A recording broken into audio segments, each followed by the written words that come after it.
Okay, so to introduce myself, my name is Loretta and I'm based in Woolwich Library. I'm delivering on a programme called Startups in London Libraries, which is a programme which helps early stage entrepreneurs, so those that have a business under a year, or aspiring entrepreneurs turn their business goals into reality.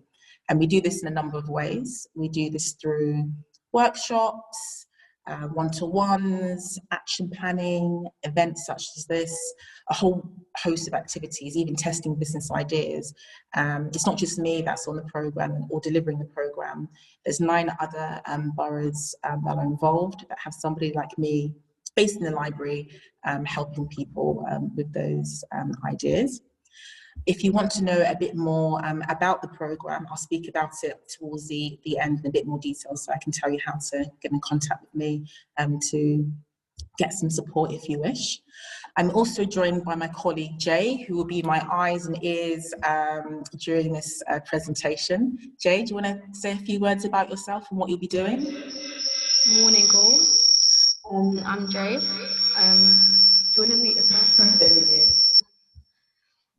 go.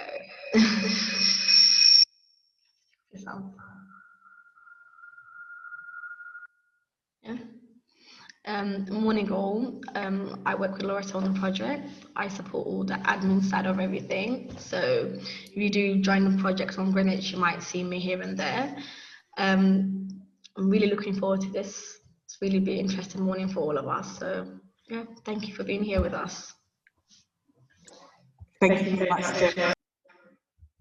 I'd also like to introduce Janice as well. So I'm doing this talk on behalf of Wandsworth Libraries, and they've put together an amazing Black History Month programme. In fact, they always have an amazing Black History Month programme. So Janice, you want to introduce yourself and just say a few words about what Wandsworth is doing for Black History Month? Yes. So, hello everyone. I'm Janice Fernandez, and I am the community librarian for Wandsworth Library. I am also a library manager at Roehampton Library, and doing both these roles has really given me an idea of what we can do to sort of go out into the community and to get the community to come into the library. And this sort of relationship has sort of evolved through the years, and one of the projects we have is the one that we're currently in. And because we have a lot of people who do come in to borrow our books about business ideas, so it's really nice to see especially women getting into entrepreneurship and getting into small businesses which then expand into large businesses. Unfortunately, because of the pandemic, a lot of our events are now online. In fact, all of our events are basically online. And even though we miss the physical presence, but I think something like this is the best opportunity to sort of interact. And thank you to Loretta for putting together this program. Thank you very much, Janice. I'd also like to introduce JC. JC will be our speaker later on after me, who'll be talking about her experiences as a Black female entrepreneur, her business, and her journey into entrepreneurship. She's an amazing woman. I'm looking forward to you to hear a bit more from her. She's on the call at the moment, but I just wanted you to say hello and know that the lady that under JC Stewart is our speaker today. So she'll be speaking after me. Amazing. So as it's Black History Month, I thought it would be really interesting to deliver a talk focused on Black females in entrepreneurship in Africa and across the African diaspora, past and present. And that's because I often feel that Black women's achievements are not as recognised or celebrated as they should be. And I wanted to create a safe space in order to do that with people that were interested in learning a bit more about this and were passionate about it as well. As I've introduced myself and a couple of people who are on the Zoom call, it'd be great to know also a little bit about you. What are your motivations for joining this presentation? If you're an entrepreneur, let me know. If you're thinking about starting a business, that would also be great to hear. But if you don't mind just spending a couple of minutes in the chat, just introducing yourselves, what you're hoping to get out of this presentation today, and also, are you an entrepreneur or thinking about it as well?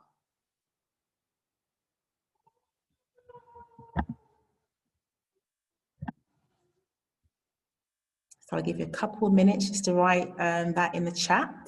Be great, just to find out a bit more about who all of you are.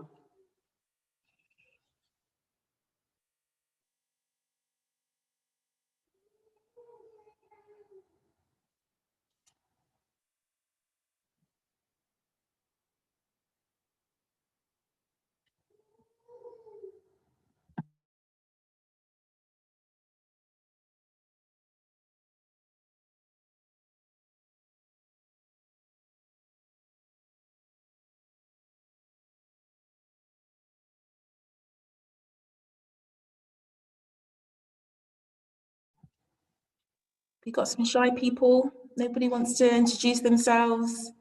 And when you're writing the chat, if you address it to everyone, that'd be great. Hello, Michelle, good day to you as well. Hi, C Praise.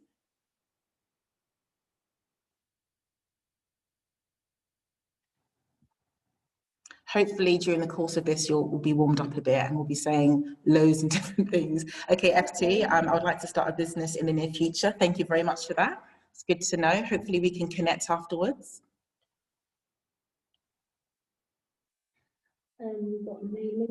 Hi, Mei Ling. Nice to hear that you're running 2 startups. Amazing.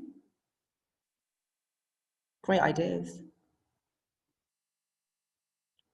No worries. JC, thank you so much. Inni, that's fantastic. Thank you so much.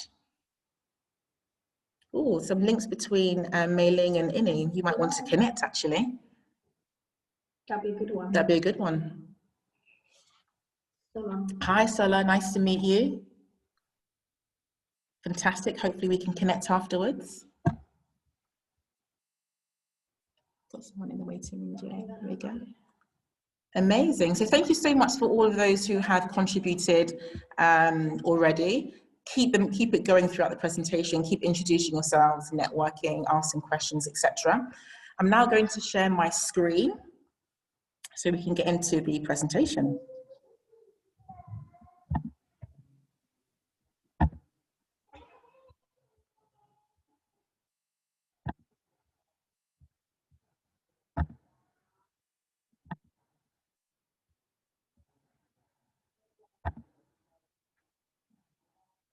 Okay.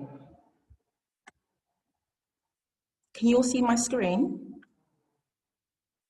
You've got someone. Yeah, you can? Okay, fantastic. Amazing. So when I share my screen, sometimes the slides go really, really slow. So hopefully this will work. Bear with me. Trying to get onto the second slide. If it will work. Still pressing.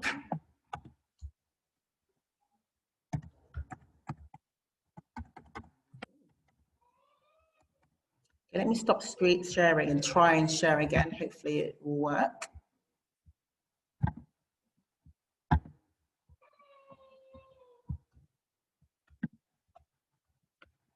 Okay. Doesn't seem to be moving, but I'm going to keep talking in the hope that it will unfreeze itself. Okay. So I'd like to start by saying just a few words about women in entrepreneurship in general, what the state of play is like at the moment, particularly in the UK. According to a recent report by HSBC, more women than ever are starting businesses, which is fantastic. Historically, women just made up about a quarter of the self-employed. However, since 2008, 58% of women are becoming self-employed. So they're making up greater numbers than ever before of women that are setting up their own businesses, which is great. But there are challenges. And the Alison Rose Review of Female Entrepreneurship in the UK, which was published in 2019, Alison Rose being the Deputy CEO of NatWest Holdings and the CEO of Commercial and Private Banking, highlighted some unsurprising statistics. So I'm going to relay a couple of statistics about the state of play in the UK in particular.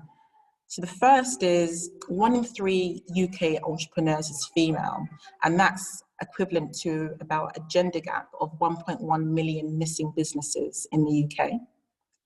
Female-led businesses are only 44% of the size of male-led businesses on average in terms of their contribution to the UK economy. Male-led SMEs are 5 times more likely to scale up to £1 million turnover than female SMEs. And if we compare the UK to other countries in terms of the percentage of women entrepreneurs, in the UK that figure is only 6%. But if you look to countries like Canada, it's almost 15%. In the US, approximately 11%. And then in Australia and the Netherlands, it's about 9%. So compared to best peer practice countries, we're quite behind. In fact, and this was quite a startling statistic for me, up to £250 billion of new value could be added to the UK economy if women started and scaled businesses at the same rate as men in the UK, which is astonishing. So there clearly is a gender gap in regards to women starting and scaling businesses. And there are a range of reasons for this that the report outlines, and hopefully we can get into some of those points today. I think they will come up definitely in our conversations. But my colleague Jay will post that report just in case you're interested in reading it a bit further. If we look to America, the situation is not that different. According to American Express, Black women are starting businesses faster than any other racial group in the USA. And since 2007, the number of firms owned by African American women have grown by 164%. And that's startling, that's a huge statistic, 164% increase. However, despite this, Black women and other minority women in the States are finding it really difficult to access capital, which is essential for business growth. And we're seeing that picture also in other parts of Europe, which is such a shame. However, despite this inequality throughout history and today, there are Black female business owners who have achieved great success, which we will discuss so we can celebrate them and give them the recognition that I feel they definitely deserve. Oh, it's working now. Amazing, just on time. So this is a lovely picture. I don't know if any of you use Canva, but Canva is such a great way to get great images for presentations. I thought this was a really lovely image that really speaks to what we're discussing today. Okay. So what I'll be doing now is taking you through Africa and the African diaspora and talking about some women that I think deserve some special attention in regards to their achievements and success that they've achieved that people might not know about. So as you all might know or have seen firsthand, literally everybody in Africa is an entrepreneur. It's the main way in which people make a living for themselves. Even those that are salaried workers have a side hustle. You know, it could be plaiting hair, it could be driving a car, selling food, you name it. It's very big. Increasingly, venture capital firms and angel investors have started to invest in African startups, particularly within tech, which is very big at the moment, and agriculture, as a lot of these startups are finding solutions to some of the challenges the continent is facing, but also capitalizing on the assets that their country has.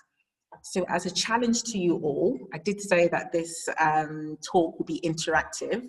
In the chat, can you list all of the African female entrepreneurs that you know? Okay, so they could be famous, they could be your friends, your family, could be yourselves, somebody you follow perhaps on Instagram. Let us know their names. If they've got any websites or social media handles you want us to follow so we can learn about them, that's great to share as well. But I'll give you about a minute and let's see how many names that we can come up with. Is that okay? Okay, your minute starts now.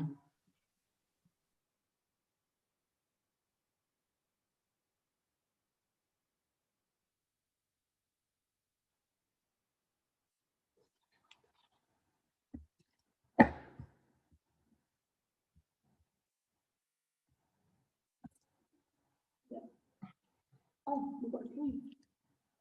Oh, I hear we got 3. Great. Madam C.J. Walker, Mo Abudu, Yeah, Nigeria, Anita Grant. Very good so far. So 27 seconds have passed. Couple more would be great. Let's see, without using Google. Me, oh, I like that. Beyonce, Ava. Not to get distracted, it's someone from Africa, right? Yeah. Yeah, so Ava, even Madam C.J. Walker should be classed as America, right? So I probably should have specified beforehand. So when I say Africa, of course, all of us are from Africa, the motherland, but residing, who possibly have grown there. Exactly, residing and operating. Okay, so minutes up. Jay, do you want to read out some of the names that we have? Yeah. So we've got, let me go back up on the chat. So let's go with, so Janice, you said Madam C.J. Walker. She is a great one, but she wasn't operating from Africa. So we wouldn't class her as actually being a part of the African female entrepreneurship. Solon, you said Mo Abudu. I know her. Media, have you heard of her, Loretta? Nigeria. That's a tick. That's the point. Well done. Mei Ling, you said Anita Grant. I don't know Anita Grant. Maybe do you want to expand on that? Expand on that. Who is she? We'd love to know. Pebbles. Omotola. Have you heard of that one? Are you referring to the actress that's now an entrepreneur? Nigerian actress that's now an entrepreneur? Have I got that right? Yes, yes, she is. Yes. Fantastic. Yes. We've got Beyonce and Ava DuVernay, even though I love them. Sadly, they are not operating their businesses from Africa, so they wouldn't be classed as. So 2 points so far. We've got Nadine, our author of Social Innovation. Amazing, I know her. This one's a hard name to say. Is it Fojo Orunso? I think she's a billionaire oil business owner in Nigeria. Have I got that right? Yeah, but everyone great. Go at it. Yeah, great. Really No, good. I didn't think we'd have that many, but well done. Fantastic. So here are 3 women that I would like to talk about in particular. Does anybody recognize their names or faces before I continue? Have you heard of them? Do they look familiar? Sorry? Oh, well, of course, but have you, before seeing them, have you heard of them before? Their names, their faces? Have you got anybody saying yes, no? Okay, no worries. I will tell you about them. I will start with Esther first, and please forgive me, I'm going to speak a little bit about Esther in a bit more detail, just because I think that for a woman that's achieved so much, she's relatively unknown. And I didn't know about her until about maybe 3 years ago. It's quite embarrassing. Google recently, actually, I think in 2018, I believe, made her the doodle.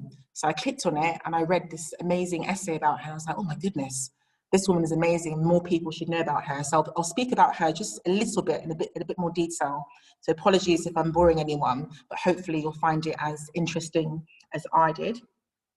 So Esther started the first formal food processing business in Ghana and was a pioneer of microlending, which is the process of giving small loans to business owners in order to grow or scale a business. And this is really popular, particularly in the developing world, because it's been found to help women become financially independent, look after their families better, and take care of their children.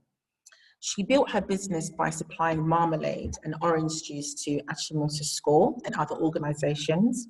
And after getting her business established, she went to England to study for 2 degrees, which made her to be one of the first women of African ancestry to gain a postgraduate qualification from the University of Bristol. And her qualifications were all related to cooking and food. She worked really hard at expanding her business and was developing recipes for commercial canning to be made in Ghana in the UK. To overcome prejudice of made in Ghana goods locally, she formed the Manufacturers Association and helped organize the first Made in Ghana goods exhibition in 1958. She was quite, she had a good relationship with the president then, who was Kwame Nkrumah, a really well-known Pan-Africanist. And if those of you on the call that know about him, he was very big on Africans doing those sorts of things for themselves. She had many titles related to food and drink. So she was the first president of what became the Federation of Ghana Industries from 1959 to 1961. And in 1964, she was the first Ghanaian woman to be appointed as executive chairman of the National Food and Nutrition Board of Ghana. If that wasn't enough, if she didn't have enough on her plate, she also expanded her business into textiles. She was really into tie and dye. So she was a woman that was very accomplished at a time when a lot of African women were not traveling by themselves to the UK to study, who did not have their own businesses, or who were industrialists known by their country president firsthand. From the 1970s onwards, she worked at a national and international level, mainly within the realm of female economic empowerment. And this is the part that I really like about her, because she realized that the absence of women in positions of power and leadership had such a negative impact globally around the world. So as a result of this passion, she held a number of amazing positions. So for example, she was an advisor to the first World Conference of Women in Mexico, and had some really prestigious titles related to women in banking throughout the 70s and 80s. And as a result of that, in the 90s, she received the African Prize for Leadership, which a lot of women actually don't gain, for her amazing work in helping women become more financially independent. So that piece particularly on helping women become financially economic independent, but at the same time running a business, I think marry really well together, because she used her talents to help other women become like her, a businesswoman and an industrialist, which is fantastic. And the legacy of microfinance is still really strong to get today. It's really helping women, poor women particularly, take care of their families and realize their dreams and ambitions, which is fantastic. Moving on to the next lady. Apologies if I'm butchering her name. If there's anybody from South Africa or Southern Africa that can correct me, please do. But I pronounce it as Sibongile Sambo. But if I'm wrong, just interrupt me and let me know. Any ideas as to what her business is, just from the picture? And there's a big clue behind her. Oh, so comment section. Oh, great.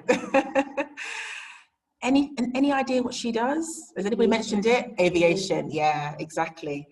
So she was rejected from South African Airways because of her height, and I'm assuming it's because she's too short. I think she wanted to be an air hostess. So what did she do? She started her own airline. And when I read this, I thought it was so hilarious. I think it's a great example of if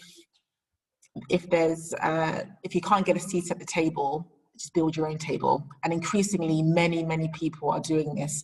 Many people that can't get their foot into a door are building their own opportunities, which is what she does. So she is the founder and managing director of SRS Aviation, which is the first Black female-owned aviation company in South Africa. They offer a range of services both professional and personalized. And this ranges from medical evacuation services, charter services as well. So she's doing really well. And I believe it was in 2004, she secured a contract with the South African government, which is amazing. She's pitched it also at times with Nelson Mandela as well. So she's definitely up there. And I thought that she's a great representation of taking the bull by the horns and just doing it your own way. And I thought this could provide some great inspiration. And then last, but certainly not least, we have Amina Hersey. I didn't know about her up until a month ago. In fact, it was Jay that told me about her. Again, embarrassed. How could I not know about Amina? She is a very, very successful Somali entrepreneur. She was born and raised in Kenya, and she has a lot of investments in Kampala, Uganda. So for example, this includes the Oasis shopping mall, which is an essential business district in Uganda. It is massive. And also real estate, so residential real estate, apartments, etc. At the moment, she's involved in a very big project in northern Uganda, which is quite rural. She's building a sugar factory called Atiak Sugar Factory, which is rumored to cost around $120 million, but I'm sure that number could go up. And it will not only bring revenue and development to the area, but approximately 6,000 women are projected to benefit from this project alone. So that's either through employment, it could be through some supply chain contracts, etc. So this is a project that's having a really big social and economic impact in the local community, which is fantastic. Interestingly, she made her millions through encouragement of her mum, who's also a businesswoman, and she started selling hardware nails and cement, which is something that you don't really associate with women, building materials, construction. I think for a lot of the women on the screen in front of you, they're in careers that are very male dominated, but that's where she found her millions. Jay will post a link now to a really interesting interview that she did with BBC Africa. So if you're interested in finding out a bit more about Amina and her work, please do have a look at that interview. She's a really good speaker, and it's very easy to see why she's very successful. Any questions so far? Any questions, comments, observations?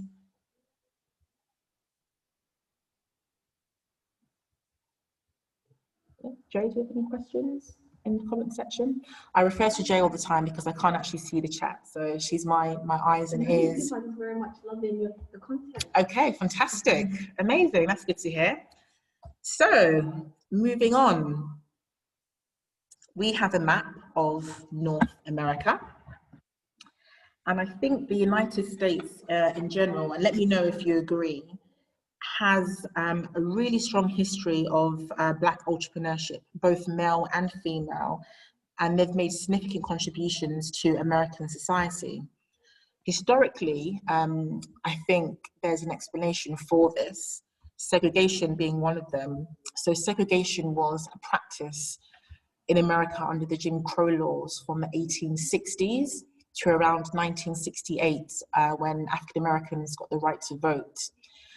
This practice segregated social life for Black people and white people. So essentially there were separate schools, salons, chemists, universities, hospitals. In some states, even graveyards were separated, separate cinemas, hotels, etc. So as a result of this, African Americans had to create their own services and their own products because they couldn't access those that were available in the mainstream, or they had limited access to them, or they were just very substandard. So on to another quick fire activity, which some of you I think will enjoy. Can you let me know or list in 1 minute all the African-American female entrepreneurs that you know? Some of these ladies you mentioned in the previous slide when we're talking about African entrepreneurs, you can put them in here, but let's see how many and we can list, and let's see if we can do more than 5, okay? So I'll give you a minute for that. Again, it can be friends, family, famous people, unknown people, anybody that you like. Your minute starts now.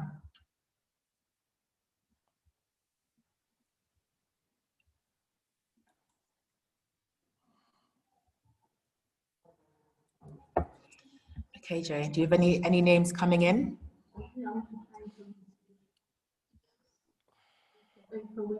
Yeah, fantastic.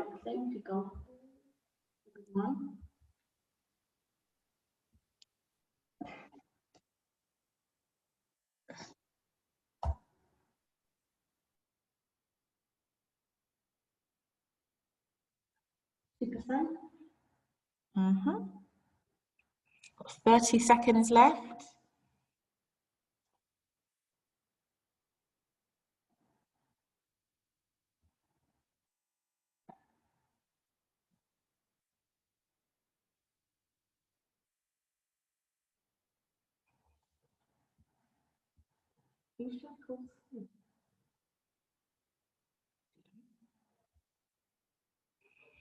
Okay.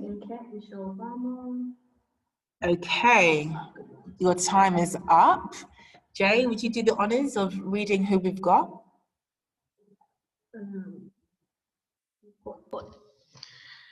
Jada Pinkett, Joyce Frazier. We've got Oprah Winfrey, Michelle Obama, Nicole Smith, Whoopi Goldberg. We had Beyonce. So quite good ones. How many do we have in total? 2, 4, 6, 8,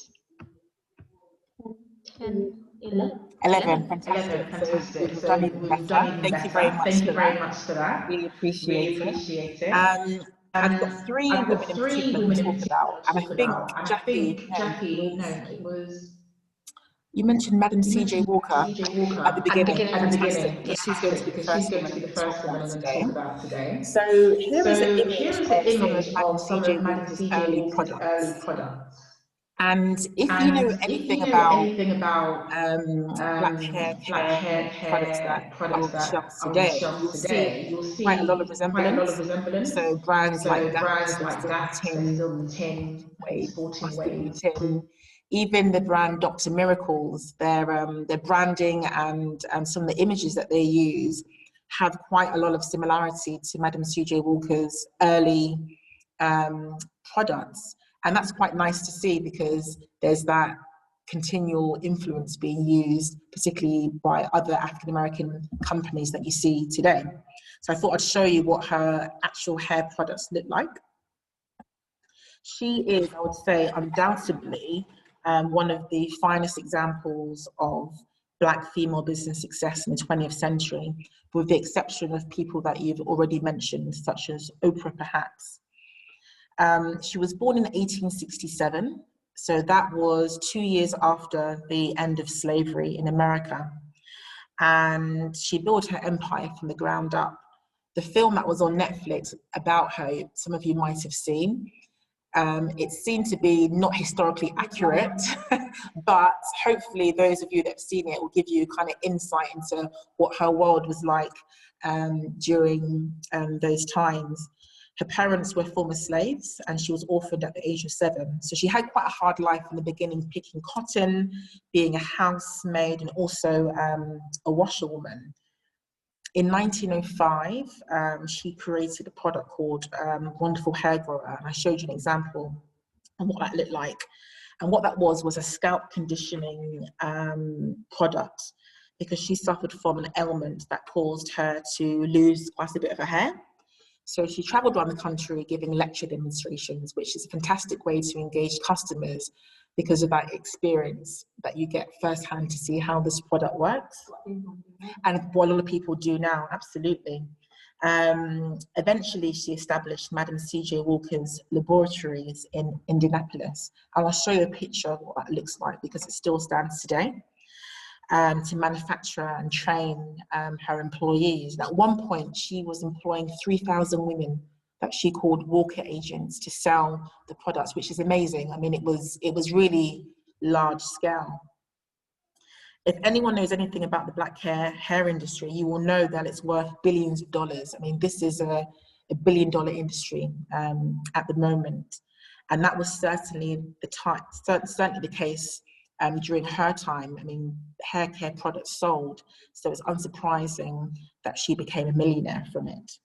Her business didn't just operate in America, it was also present in Central America and the Caribbean, so across the African diaspora, which I don't think many people know that much about, that she was exporting products. In addition to her amazing business, she was also known for her philanthropic activities. And it wasn't uncommon for a lot of rich African Americans at the time to invest heavily in their local communities. At the time, African Americans were experiencing a lot of racial violence and racism, as they are today. And she helped build YMCAs, she gave scholarships, she founded universities, which are known as HBCUs, historically Black colleges and universities. And one of them was Bethune-Cookman University, which exists today in Florida. She also loved the arts, and before her death, she was building an art center. So this is her former factory, so it's 4 stories, and she was converting this into like a place of where you could have a great social life, essentially. But she died in 1919. It was completed in 1927, and it's called the Walker Building. So as you can read, it had so many facilities, and it was unsurprising why it was seen as the center of the entertainment business and pride for the city's African-American community, because it was a place in which they could access good quality services. As a result of this, it was made a national landmark in 1991. So if you're ever in Indianapolis and you want to see the building, it exists today, which is fantastic. 2 other women that I think are of notable importance is Mary Ellen Pleasant and Janice Bryant Howard. Have you heard of them before or seen these pictures anywhere? No? Do you have any idea as to perhaps what industries they might be associated with or what they were doing at the time? No? Any guess is fine, honestly. We're all here to learn, so don't worry about it. Of course, Mary Ellen Pleasant was born in the 19th century, so she was very, very early on. The one on the what, sorry? Yes, she does. She looks amazing. Very, very glamorous. Well, let me start with Mary first. Mary is a really interesting figure. They all are, but she in particular is almost mythical. So she was born a slave and went on to become an entrepreneur, a financier, a real estate magnate, a slavery abolitionist, and a civil rights activist. She was actually really heavily involved in the Underground Railroad that Harriet Tubman established to help enslaved Africans in southern plantations escape to the North and Canada for freedom. And in fact, this will make you laugh. It made me laugh, so hopefully it does the same for you. But in the 1890 census, American census that is, she described herself as a capitalist by profession. I mean, who does that? Most women were probably, of course, at the time, you know, a housekeeper, etc. But a capitalist is quite blunt. I don't even think anybody today would, you know, describe their profession as a capitalist. So she was clearly a really bold woman. Her early life isn't very well known. Historians speculate that she was certainly the child of an enslaved woman and the illegitimate daughter of a Virginia Sons governor. However, she said that her father was Hawaiian. So that's a bit of a mystery over sort of her beginnings. She also had no freedom papers, which were given to former slaves to show that they were free, i.e. they had bought their freedom or were given their freedom in a pleasant act. So what she did was she passed as white. As you can see, she was light-skinned enough to do so. And she passed as white so she could gain access to better careers and better jobs than she would have if she classified herself as Black. However, in doing this, the money that she made from the various jobs that she had, she invested in real estate and helped former slaves set up businesses, find employment in hotels, homes, and steamships, and also the railroads in California. Apparently, she was dubbed San Francisco Black City Hall. So if you were a newly freed individual, you're moving to California, you wanted a job, you would hit Mary Ellen up. She would help you find work or set up your own business. She even gave money to the very famous slavery abolitionist John Brown, who I do advise, do look him up, because he was quite stubborn and did some great work in trying to challenge the institution of slavery in America. In 1863, when Lincoln, at the time he was the president, declared slaves equal, she changed her racial classification from white to black because she felt it safe to do so. And at the time, she realized she had quite a bit of money. She led countless acts to helping Black people gain civil rights in California after this. So, for example, she helped Black people in California testify in court, which was not possible before, and also ride on the trams. So she's a really, really interesting figure that I think more people should know about, particularly being born in the 19th century into slavery and achieving what she did, I think is an amazing achievement that should be celebrated. Janice, as someone pointed out, looks very glamorous. She is a businesswoman. She is an interesting figure because on paper, you think she'd be up there with the likes of Oprah. And when I tell you a bit about her, you would hopefully possibly agree. So her industry is international recruitment and business management. She is the founder of a business called Act One Group. And her company, if you listen really carefully, is the largest Black-owned, female-owned business ever. She set the company up in 1968, and it was reported that in 2012, her revenue hit over $1 billion, which is amazing, honestly. The firm offers, hence the glamorous look, of course, she can afford it. Her business is quite broad. So they do everything from employee background checks to executive travel management all around the world. And she set her company up with a $900 loan from her mother. She knew that this was a business she'd be interested in, and she wanted to get all the equipment. So she used that money to buy a fax machine and phones. So basic admin equipment that you would need to do the type of work that she does. She also admittedly says that she didn't have much business knowledge at the time. It was very much learning on the job, but she credits her parents for helping her develop some business traits. So if you look at when she was born, it's unsurprising that she was born during segregation in America, and definitely her parents were. When she was in 11th grade, that's when schools in America started to integrate. So she said she was taught a lot about being resourceful because they didn't have much, for example. So she's a woman that I definitely encourage you to read up a bit more about her, because she's achieved a lot, and her philanthropic works are also really good as well. Any questions, comments, observations? Has this shocked you? Your namesake, who's that? Oh yeah, Janice, yes, your namesake. See, you're destined for greatness. Did anything surprise you, perhaps? Is it inspiring?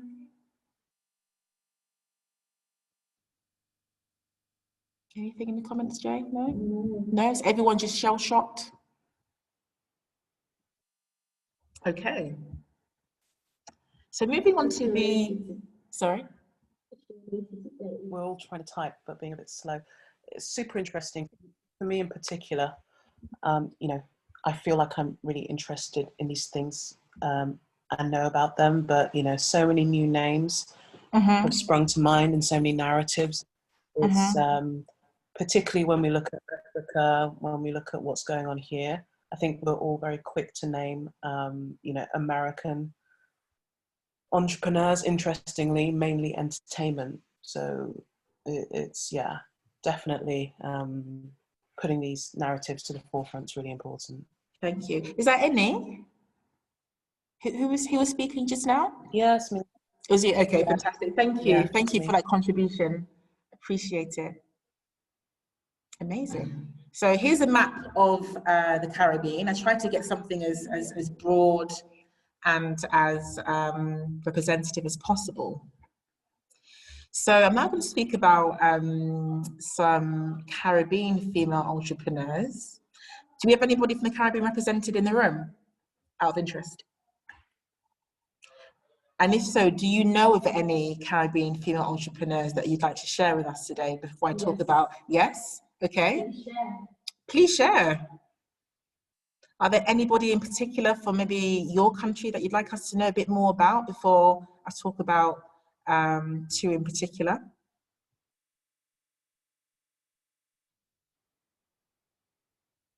No? Okay, no worries. No worries at all. So here are two women. Of course, one of them you all should know. Hi, can I just... Yes. Hello? Yes. Can you hear me? Yeah. Oh, okay. Who's speaking, please? Yeah, my name is Shala. Sorry, my video isn't on. But I just wondered, I put this in the chat, but I see you haven't picked it up. That are there any Black British, female business icons from this time?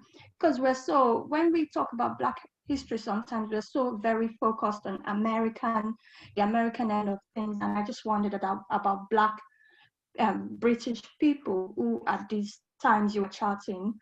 Maybe 20th century, early 20th century, 19th century. Were there any Black women owning businesses and just doing things at this time?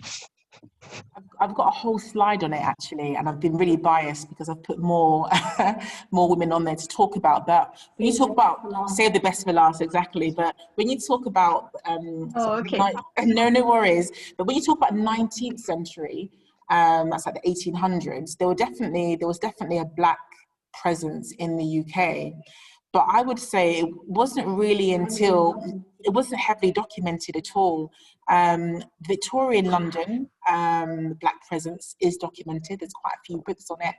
In terms of entrepreneurship, not much is actually written. I don't think there's much in the history books about what they were actually doing. A lot of them still had strong ties to the Caribbean and to Africa as well. And of course, others, some of them were documented in photographs or were models, etc. But in terms of entrepreneurship, not so much. But definitely when we hit the 20th century, there are a lot. And yes, absolutely. So when we hit the 20th century, you see a lot more. And I've got about 7 women on one slide who are Black British to celebrate, because I think you're right. Black history does get taken over by the African-American experience a lot. And I think that's something that in recent years is changing, but still we need to do a bit more work. All right, thank you very much. No worries at all. So the Caribbean, one of these women you should know, I hope you all know, so you'll be helping me develop a narrative about Rihanna's entrepreneurial activities. But the lady on the left, Claudia Jones, does anybody know of her or have seen this picture before?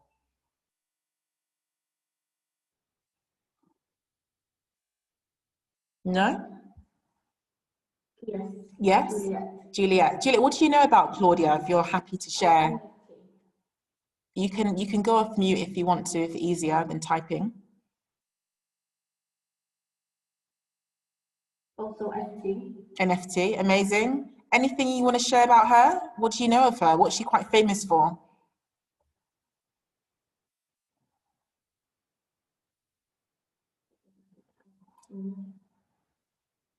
So Claudia has, yeah, she was a journalist for sure, and she wrote books, but she is responsible for a staple in the August bank holiday weekend calendar. Can you guess what it is? Bank holiday weekend, August, the west part of London is filled with people doing what? Notting Hill Carnival? Notting Hill Carnival, exactly. So this is the creator of the Notting Hill Carnival. And it's quite interesting that a lot of people in the UK, to an extent, know about why we have the carnival, but they don't know the roots of it and the origins, why it got started. But before I talk about that, I just want to talk a bit about Claudia's life, because as you can see, she died quite young. She died at the age of 49 years old, which is really short for a woman that's actually done so much. So Claudia is from Trinidad and Tobago. And she was a journalist and an activist as well. So when she was young, her family immigrated to America, and she got really heavily involved in the civil rights movement there. She was also a communist and was arrested many times for this, because during that time, being a communist was seen as being un-American and anti-American. So that whole McCarthy era, if you ever heard of it, was represented by a lot of police lockdowns and arrests of people that identified as being communists. Interestingly, she also championed the voices of Black women as early as the 40s. So she wrote a piece called An End to the Neglect of the Problems of the Negro Woman. This was published in 1949, and arguably, a lot of people say that this text helped establish the foundations of intersexual feminism.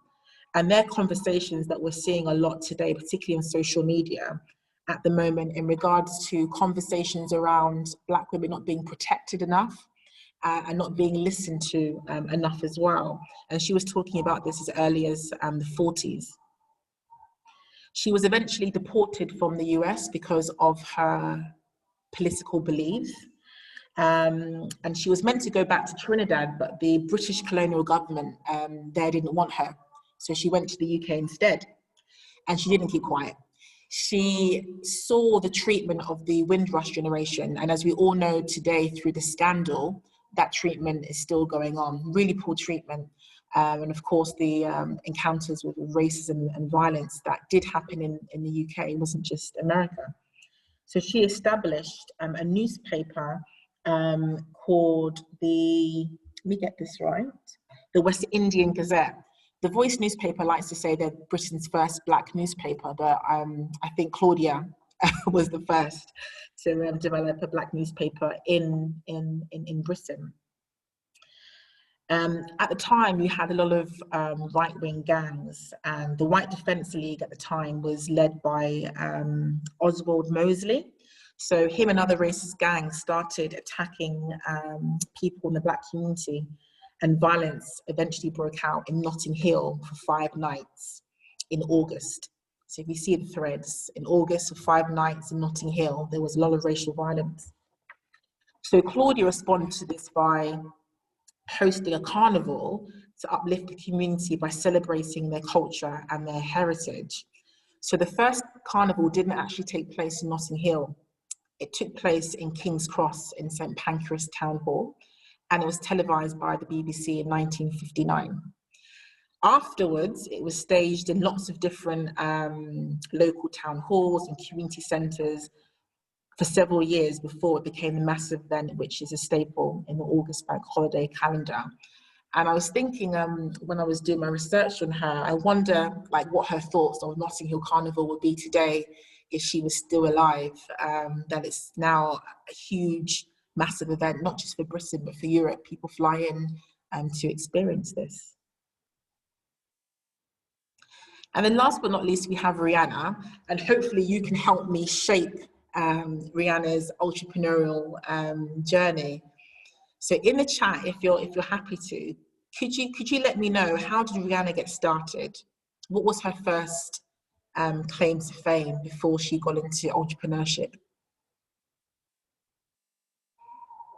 You all know, you're being shy. Music, of course. So she started in music.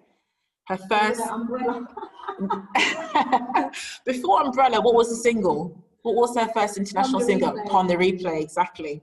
So she started in music, and it wasn't long before she became known as quite a style icon.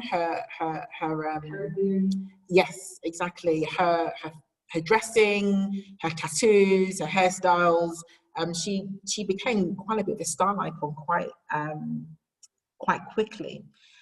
What was her first business? What did she launch quite recently that made about $570 million in 15 months? And she's standing right in front of it. Makeup, exactly. Fenty Beauty is a really, really popular brand at the moment.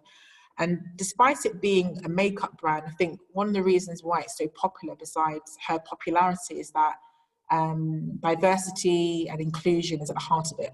Her business values really do promote diversity in beauty, which is one of the reasons why it's so popular. Okay, so what other brands does she have? She's got the makeup brand.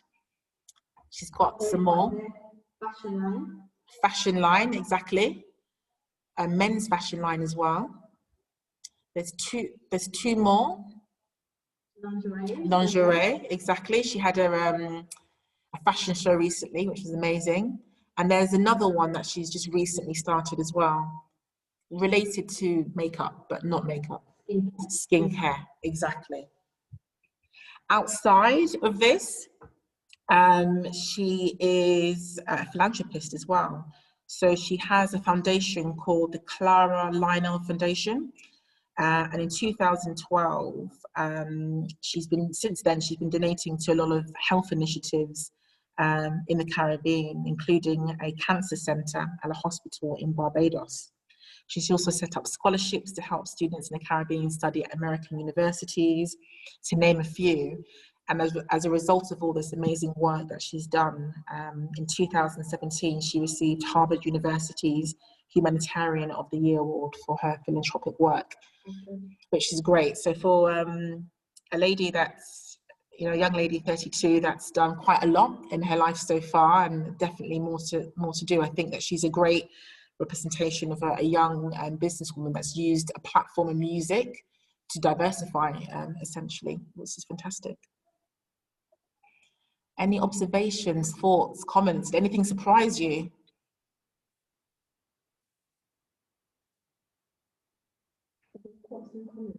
Oh, there's some comments. Okay, Jay's going to read out some comments. Jay, do you want to take yourself off mute? Okay.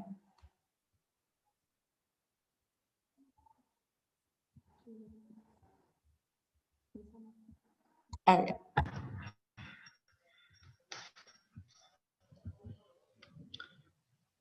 So we've got from Boleni, very inspiring to hear about great Black female entrepreneurs from different parts of the world in one presentation. Definitely encourages us to think more broadly when bringing Black female heroes to attention of younger generations. We need more of this.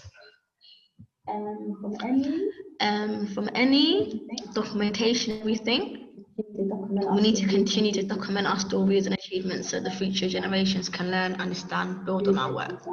Really great feedback. Agree. Thank you for all of that. I really appreciate it. Thank you for that. We appreciate it. Okay, so where do you think we're going to next before we get to the UK? There's another part of the African diaspora that I think is not much is talked about it for several reasons that I think personally, but there's another part of the world, another continent that forms a significant part of the African diaspora, but is underrepresented all the time. If you think Black history in the UK, someone said it. Someone said it. He said it. Lara One, South Central America. Yeah, correct. Absolutely. So here's a map of South America.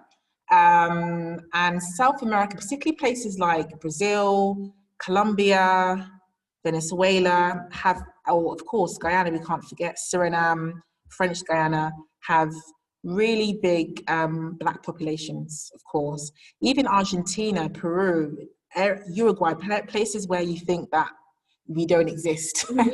We exist, we're there, we're everywhere. Anywhere that engaged in the slave trade and slavery will have some type of African footprint on its soil.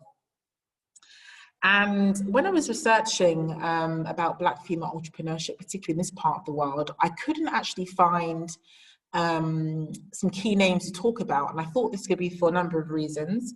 Could be because I'm researching in English. Maybe if I was researching Spanish and Portuguese, I would find a lot more. And that's part of the reason why I think there's a bit of underrepresentation there. But what I do know for sure is that a lot of Black women in South America and other parts of Latin America are micro business owners. They do have micro businesses, and places like Brazil in particular are trying to help Black businesses start and scale through investment, through networking, mentoring, etc. And although I couldn't find a number of Latin American or South American female entrepreneurs to talk about, I wanted to talk about two women in particular that represent the political process. Here are two Black Brazilian women of importance in the political sphere, as their work and passion surrounding equality, inevitably has an impact on the ability for Black Brazilians, for example, to be able to fully participate in society, which involves becoming entrepreneurs, doctors, lawyers, anything that they wish, essentially. So I'll talk about Marielle Franco first. This picture might be familiar.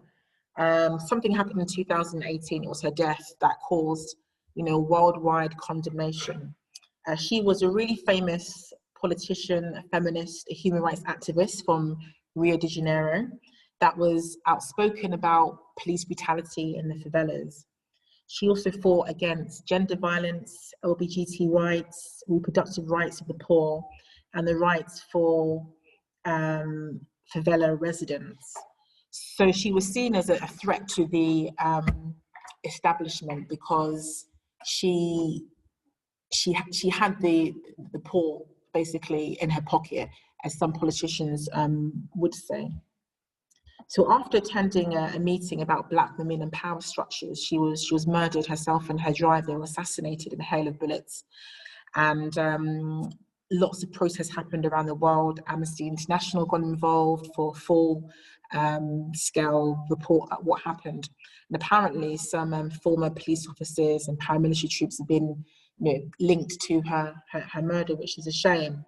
But the reason I mention her is that her life and her work has inspired a lot of other Black Brazilian women to enter the political process. So despite them making up 28% of the population, only 2% of them are represented in politics, but that number hopefully is increasing because of her life. And then lastly, Benita da Silva. I really like her. She's one of my faves. I say that because I think she represents a real rags to riches story, if that makes sense. She has a humble background of poverty and violence. She's faced a lot of prejudice in her life as a poor Black woman, but she overcame that to become the first female and first Black governor of the state of Rio de Janeiro, as well as a minister of the Secretary of State within Lula da Silva's government, which is amazing.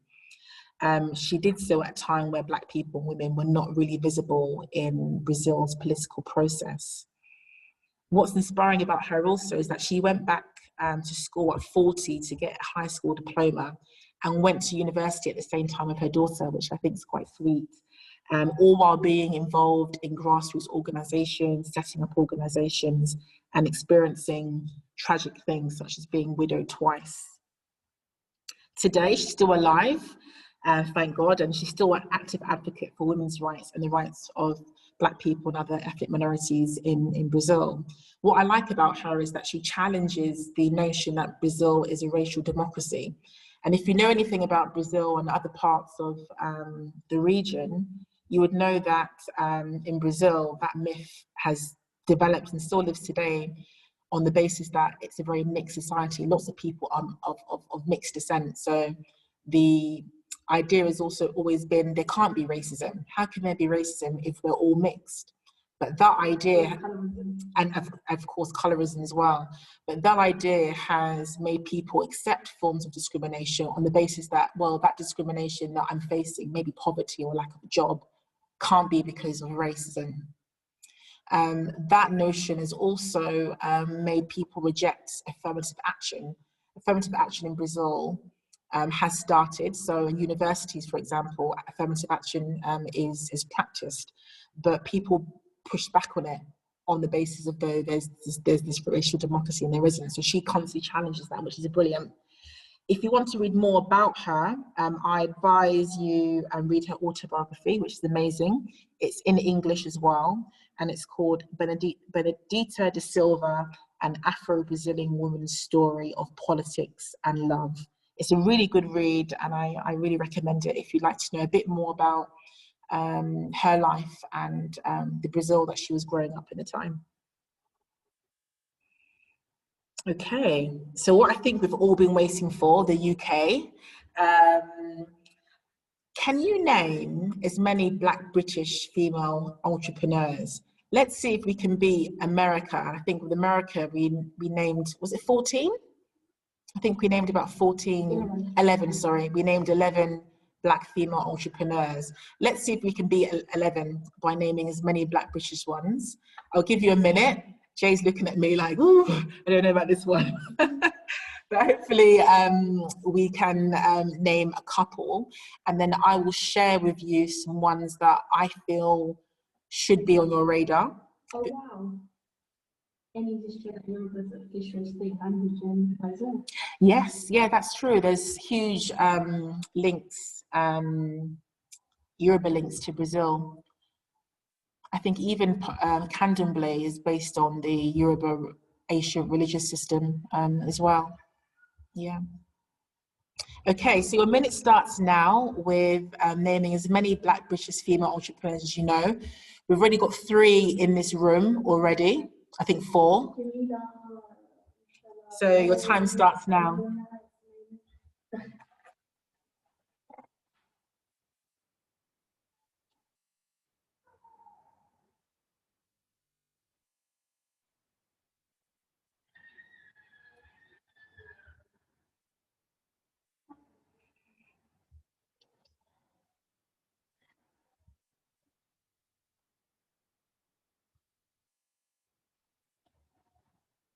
Okay.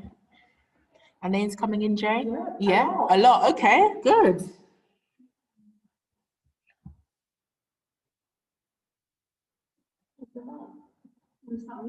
Yeah, go for it. Oops.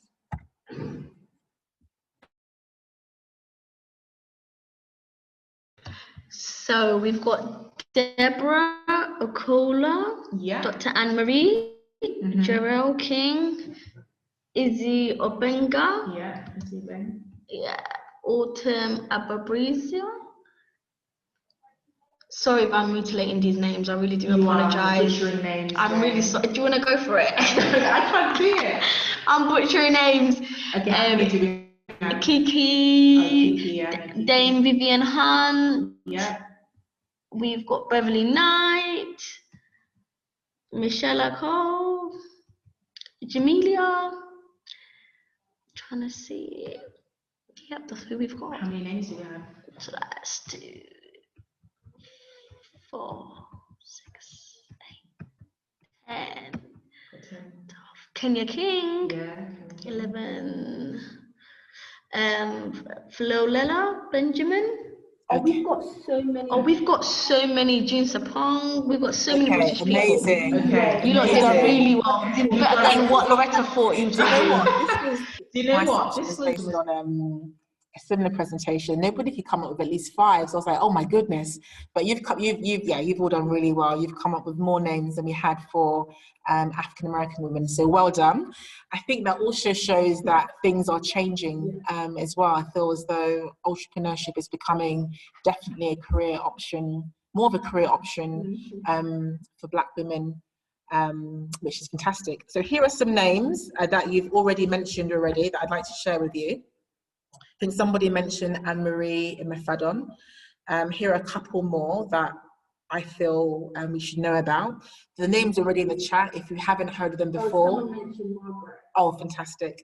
The names that we haven't heard of before, just write them down and try and do a bit of research afterwards, because I think they're all useful people to know about and learn from as well.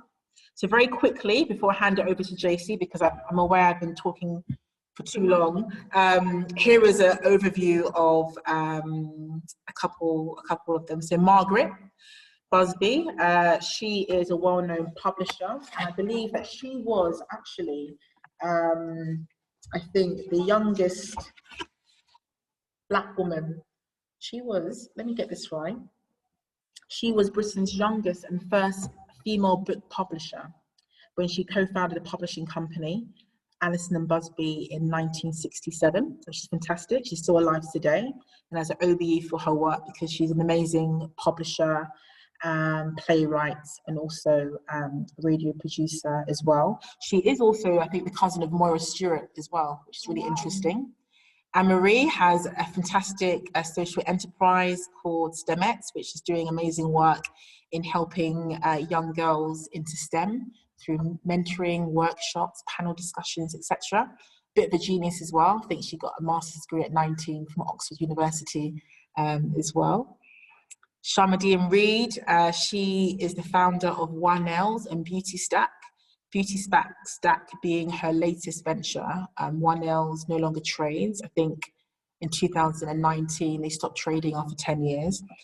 Beauty Stack is a newest venture with two partners, where she raised £1 million to develop this beauty booking service app.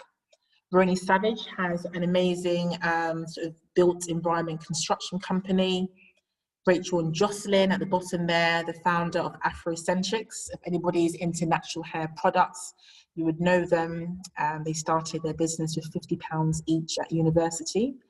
And Charmaine Hayden is the founder of Good Soil VC, which is a venture capital firm dedicated to minimizing funding disparities in tech by investing in startups with high growth potential.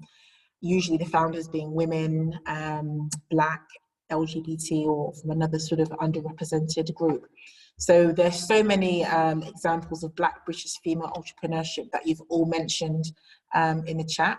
And the lady I'd like to invite next to speak is one of them, who will give you her experience so far as being a businesswoman now in the UK, and her journey into that.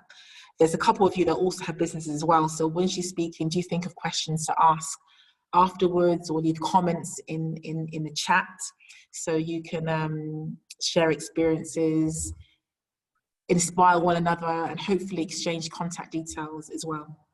Okay, so let me stop sharing now, and I will pass it over to JC. Hi everybody. My name is JC Stewart, and I am a consultant and also a sort of business coach. I just want to say, Loretta, there were so many Black female entrepreneurs in that presentation, some that I had sort of never heard before, some that I had heard before, but and I just think that this was a fantastic session, just to highlight Black female entrepreneurship.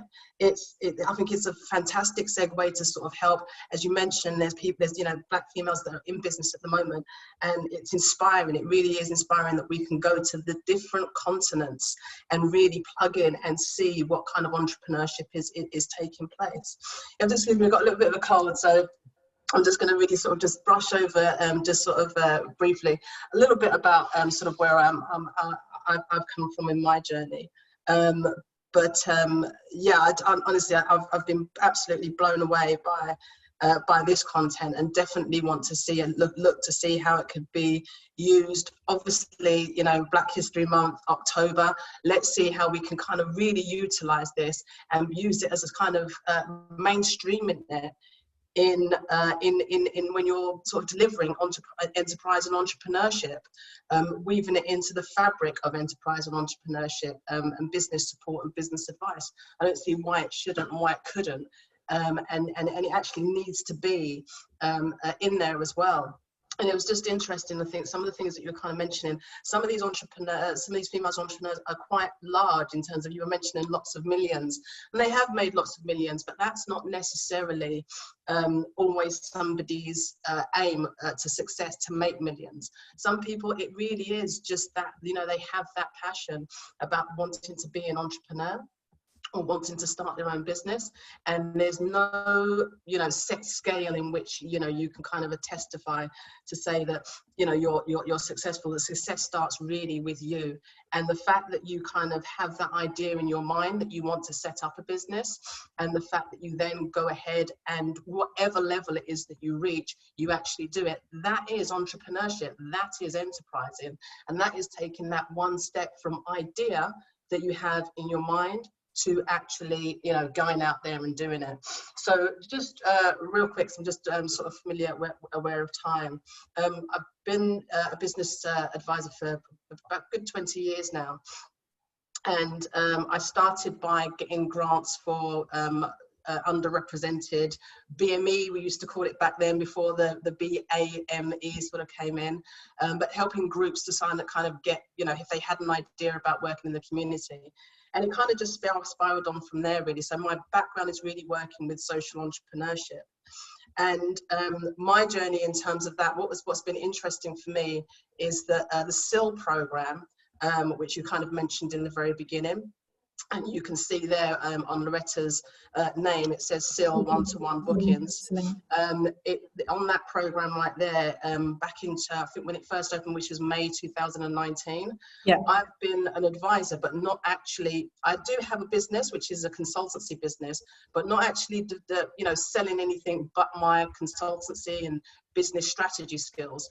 And so I took it upon myself to come along to the SiLL program to find out, you know, if the program was, if the advice that I was still given as a business advisor was still relevant, and ended up, I was thinking of developing one book, and that book was called, I think at the time it was called 21 Days of Living on Purpose, and from that day in May, from 21 Days of Living on Purpose, that idea, which was a journal, and it's basically a journal, it's basically a journal of you being introspective about self and also about your passions, but really looking at being authentic within yourself, or being authentic within your journey, and journaling that, journaling your values, journaling your principles, journaling what really matters for you. It's about setting boundaries for you. That was the initial idea. You know, I think sort of 18 months later, I've actually written about 5 different books, and that has been, you know, my journey. But the whole part of writing those 5 books have been really interesting in the sense that it covers a whole plethora of experiences to things that I never ever would have thought about. So as I write the books, what I came across was the fact that there are different fonts that you've got. And when I say there's different fonts, that you actually buy fonts, I never actually thought that you would actually have to buy fonts when you're writing a book. About copyright, about some of the images that you use, making sure that those images are copyright and royalty free. Yes, we all know that, but it's so easy to just grab something, you know, from the internet and use that, but just being really careful.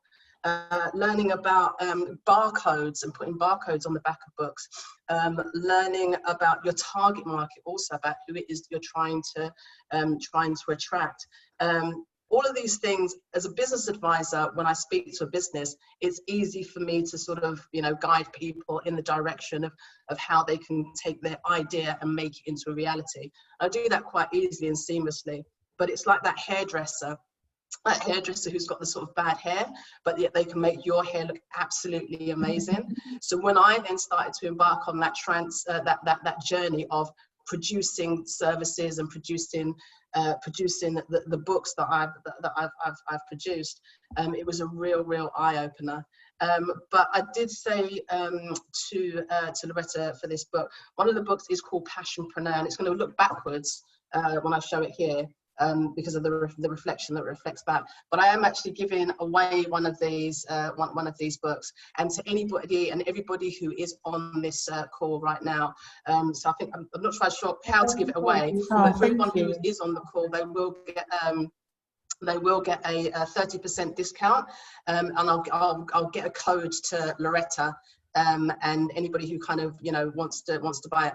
But in this, it's really about, if you have that idea and you really do want to go in and develop a business, then this is it's kind of like 40 questions that is asked of you about about how much of a passionpreneur are you? Have you thought about your marketing?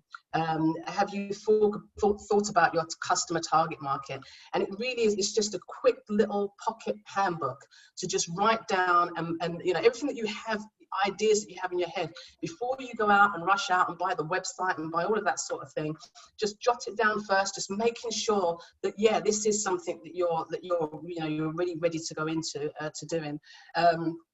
Because as you do start getting into this business, it will spiral out of control. Not spiral out of control. You will get more ideas and more ideas. Just interestingly, just at the back here, you can see all these. I don't know if you can see them properly, but they're all little health and well-being products.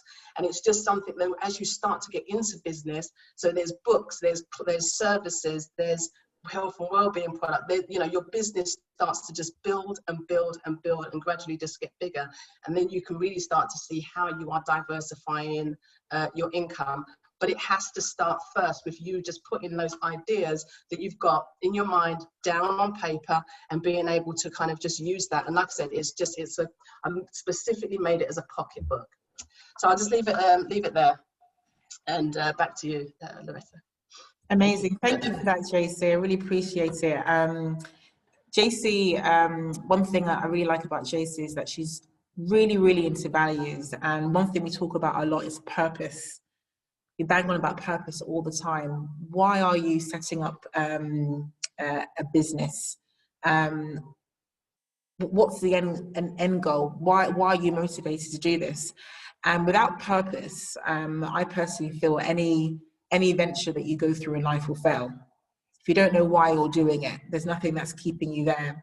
And I think Passionpreneur is a great book that helps you tease out all of those underlying things you should ask yourself first before you even, as she said, register the business, get a website, etc. Like why are you doing it? And if it's just to make money, personally, you might not last very long if there's no purpose there in it for you. So thank you, JC, for your contribution and giving an insight into your journey so far. Before we go, we've got 2 minutes left. Does anybody have any questions or comments?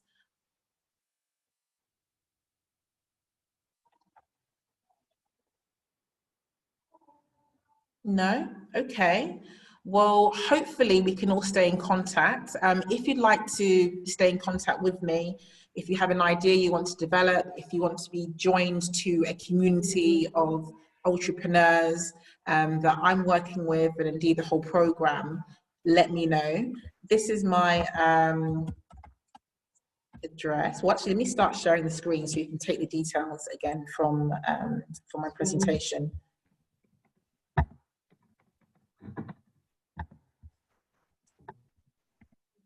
But here are my details. This is my email address.